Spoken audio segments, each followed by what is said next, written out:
இந்த சீரியலோட ப்ரமோல நம்ம தமிழ்ச்செல்வியோட அப்பா தமிழை பாக்குறதுக்காக வராரு. அப்ப சேதுவோட குடும்பம் சேதுவோட கல்யாணத்துல ஏதோ ஒரு பொண்ணு போன் பண்ணி சேதுவோட அப்பாவை கம்ப்ளைண்ட் பண்ணதுனால சேதுவோட அப்பா போலீஸ் அரெஸ்ட் பண்ணிட்டு போயிட்டாங்க. அந்த பொண்ணை கண்டிப்பா கண்டுபிடிச்சு அவளை கண்டிப்பா தண்டிக்கணும்னு சொல்லி பேசிக்கிட்டு இருப்பாங்க.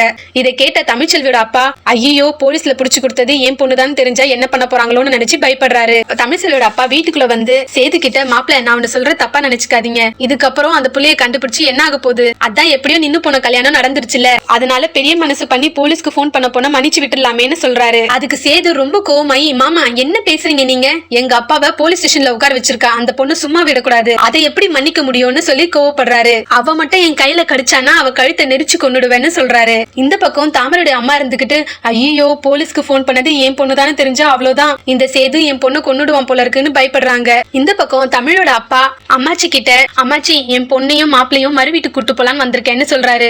ஆனா அம்மாச்சி உங்க பொண்ணுக்கு கோலம் போட தெரியல, காஃபி போட தெரியல, எங்க எல்லாருக்கும் வாய்க்கு ருசியா சமைச்சு போட தெரியல, இதுல மறு வீடு ஒண்ணுதான் கேடான்னு திட்டுறாங்க. அதுக்கு தமிழோட அப்பாவோ என் பொண்ணு நல்லா படிப்பா அம்மாச்சி, அவ படிப்புன்னு படிப்புலயே ரொம்ப கவனமா இருந்ததுனால என்னோட பொண்டாட்டி அவளுக்கு எந்த வேலையும் சொன்னதில்ல, அவ ரொம்ப செல்லமா வளர்ந்துட்டா, அதான் அவளுக்கு எந்த வேலையும் தெரியலன்னு சொல்றாரு. உடனே அம்மாச்சி இருந்துகிட்டு ஒன்னும் இல்லாத வீட்டுல இருந்தவளுக்கு இவ்வளவு செல்லம் தேவையான்னு கேக்குறாங்க. இங்க பாரு உன் பொண்ணுக்கு ஒரு கெடு வச்சிருக்கேன், இன்னும் 10 நாள்ல அவ சமையல் கத்துக்கணும், எங்க எல்லாருக்கும் வாய்க்கு ருசியா அவ சமைச்சு போடணும், அப்படி செஞ்சா மட்டும்தான் அவளை மறு வீட்டுக்கு அனுப்புவோன்னு ஸ்ட்ரிக்டா சொல்லிட்டு போயிடுறாங்க. நம்ம தமிழ்ச்செல்வி அம்மாச்சி சொன்னதை ஒரு சவாலா எடுத்துக்கிட்டு இந்த 10 நாள்ல சமையல் கத்துக்கிறாங்களா இல்லையான்னு பொறுத்திருந்து பார்க்கலாம். இது போன்ற பல சுவாரஸ்யமான நிகழ்ச்சிகளுக்கு நியூ லைன் சினிமா சப்ஸ்கிரைப் பண்ணுங்க. தேங்க்யூ.